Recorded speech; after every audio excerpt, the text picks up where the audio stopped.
बिहार बिहार लोक सेवा आयोग। जय हिंद दोस्त, आज हम बात करेंगे बिहार लोक सेवा आयोग के पूर्व अध्यक्ष के बारे में, जिन्होंने अपने तो पेंशन योजना लेके चले गए और जो शिक्षक थे उनके जीवन को अधर में डाल के चले गए, जिनके जाने के बाद हजारों शिक्षकों को नौकरी से हाथ धोना पड़ा। आखिर ऐसा कौन सा नियम था, आखिर कौन सा ऐसा अनहोनी था जिसको अनदेखा करते हुए इन्होंने इस भर्ती प्रक्रिया को पूरा किया, जिसके बाद योग्य टीचर रोड पे चले गए और जिन्होंने पैसे दे के या कहीं से जुगाड़ लगा के भर्ती हुए थे, आज वो भी नौकरी से हाथ धो रहे हैं। यानी ना योग्य का नौकरी रह गया, ना अयोग्य का नौकरी रह गया। केवल बिहार सरकार ने एक खेला खेला कि 1,22,000 की वैकेंसी दिखा के केवल 95,000 सीटों को भर के लगभग 27,000 सीटें खाली रखी गई। उसके बाद अब अयोग्य करार करके फिर से सीटें खाली की जा रही हैं। भर्ती के नाम पे किसी भी प्रकार की भर्ती न हो जाना ये अपने आप में दिखलाता है, स्पष्ट करता है कि केवल एक छलावा था, न तो योग्य को भर्ती करना था, न तो अयोग्य को भर्ती करना था। केवल एक ऐसी प्रक्रिया जिसके माध्यम से वोट का जरिया बनाया जा सके बिहार के युवाओं को और लुभाया जा सके। ये स्पष्ट हो चुका है जब से कि हजारों टीचर बाहर हो चुके हैं, कहीं धांधली, कहीं धोखेबाजी, तो कहीं अपने स्थान पे दूसरे को बैठा के पेपर दिया गया, कहीं डॉक्यूमेंट्स चेकिंग, तो कहीं EWS, कहीं OBC, तो कहीं सीटेट, कहीं स्टेट जैसे पेपरों में नंबर कम होना, धांधली होना के तहत भर्ती हुए थे उनको भी बाहर निकाल दिया गया। अगर इस भर्ती को तब सत्य माना जाता जब योग्य अभ्यर्थी के लिए सेकेंड मेरिट लिस्ट जारी की जाती। जितनी सीटें खाली हुई हैं उन सभी सीटों को जोड़ते हुए 27,000 सीटें और ऐड करके सेकेंड रिजल्ट जारी करना चाहिए। तब स्पष्ट होगा कि बिहार राज्य के जो मंत्री साहब हैं, जो मुख्यमंत्री साहब हैं या उप मुख्यमंत्री साहब थे, उन्होंने बिहार राज्य को तोहफा दिया, नौकरी का तोहफा दिया और शिक्षकों को भर्ती किया।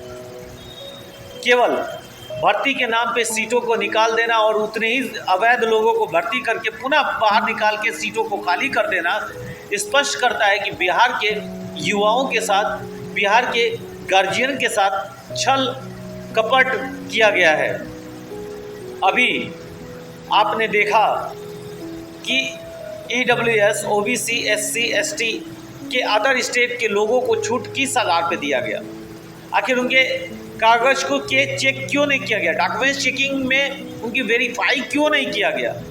और इसके मतलब है कि अगर वेरीफाई करते समय अवैधता को ध्यान नहीं रखा गया तो कहीं ना कहीं यहाँ घूस का मामला सामने आता है और मिलीभगत का मामला सामने आता है, जिसके देखते हुए जांच होने की आवश्यकता है और इस भर्ती प्रक्रिया को रद्द कराने की आवश्यकता है। आज युवा छल कपट से इतने परेशान हैं, उनको थोड़ा सा भी इस बात का विश्वास नहीं है कि बिहार राज्य में एक मुख्यमंत्री पद पर बैठे हुए नीतीश सर ने इतना बड़ा उनके साथ छल कर दिया, सीटों की संख्या निकाल के फिर पूरी सीटें खाली करा लिया। इसके मतलब किसी भी प्रकार की बिहार राज्य में भर्ती नहीं हुई और ये केवल और धोखा और छल से भरा भर्ती दिखाया गया और फिर से सीटें खाली करके उसी स्थान पर पहुंचा दिया गया जिस स्थान से चलना शिक्षक प्रारंभ किए थे। अब उनकी उम्र की तुलना की जा रही है, उम्र में छूट की मांग जो है युवाओं की। अरे भाई 60 वर्ष तक की आप भर्ती दे दो, 59 वर्ष तक की टीचरों की भर्ती दे दो। टीचर को दौड़ना नहीं होता, पढ़ाना होता है और वो 60 वर्ष तक योग्य है शिक्षक बनने के और उसको मान्यता मिलनी चाहिए कि 60 वर्ष तक या आप 59 वर्ष तक शिक्षक का पेपर दे सकते हैं। जैसे कि बहुत सारे ऐसे स्थान हैं जहाँ पे 59 वर्ष पर भी भर्ती होना संभव माना गया है।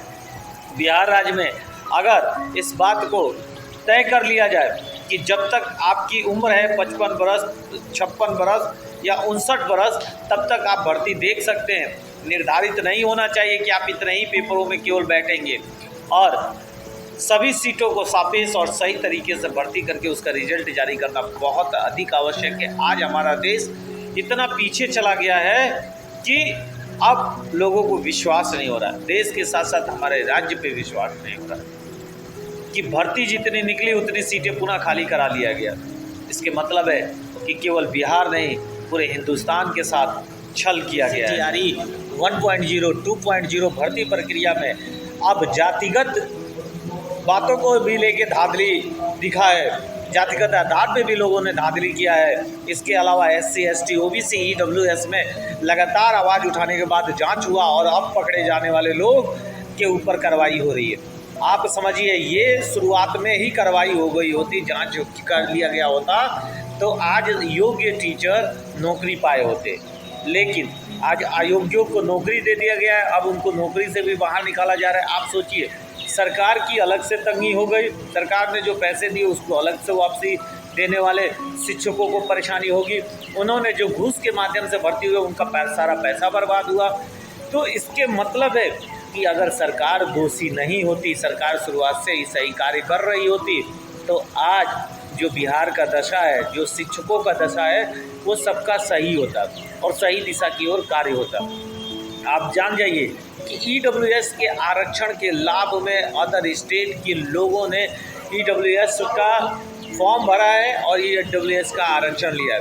अदर स्टेट के लोगों को EWS का आरक्षण मिलना मतलब कि जो बिहार राज्य के EWS के लोग हैं वो बाहर हो गए। दूसरी चीज़, कुछ EWS जाति में आने वाले ऐसे लोग हैं जो कि जिनके पास 5 बीघा से अधिक ज़मीन है, 8 लाख से अधिक पैसा है, उसके बावजूद भी वो EWS आरक्षण का लाभ लिए हैं और उन्होंने सर्टिफिकेट बना के इसका लाभ लिया है। आप अब समझ सकते हैं कि EWS को किस हद तक गिरा दिया गया है। उसके अलावा अदर स्टेट के लोग जो SC, ST, OBC माइनॉरिटी में भी आते हैं, उन्होंने भी किसी न किसी माध्यम से बिहार राज्य से EWS का आरक्षण के तहत अपना लाभ लिया ही लिया है। अब OBC, SC, ST के तहत भी लाभ लिए हैं। इनकी भी बाकायदा जांच अभी होनी चाहिए और हर एक ज़िले की होने चाहिए।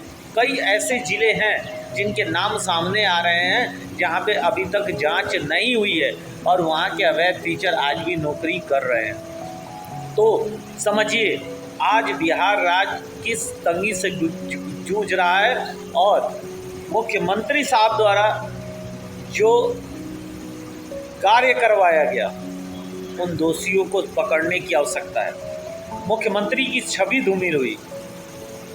आपने ज्वाइनिंग लेटर मुख्यमंत्री के हाथों जो बंटवाया, उसके कारण पूरे बिहार छोड़िए पूरे देश में बिहार के मुख्यमंत्री की जो बदहाली का हवाला दिया जा रहा है, आज उसके दोषी कहीं ना कहीं बिहार राज्य के अधिकारी भी हैं। जिस तरीके से बिहार राज्य को बदनाम करने का एक नया कार्य किया गया, उन सभी अधिकारियों को सस्पेंड करने की आवश्यकता है। जिस तरह उत्तर प्रदेश पुलिस विभाग की भर्ती में धांधली करने वालों को तत्काल प्रभाव से पकड़ा गया और उनको सस्पेंड किया गया, बर्खास्त किया गया, उनकी जांच बैठी हुई है। तो इस तंज पे बिहार राज्य की भी जांच होने की आवश्यकता है और बिहार राज्य में जल्द से जल्द जांच हो और सही प्रक्रिया के तहत सही व्यक्ति को नियुक्ति मिले या इस भर्ती प्रक्रिया को रद्द किया जाए। जय हिंद, जय भारत।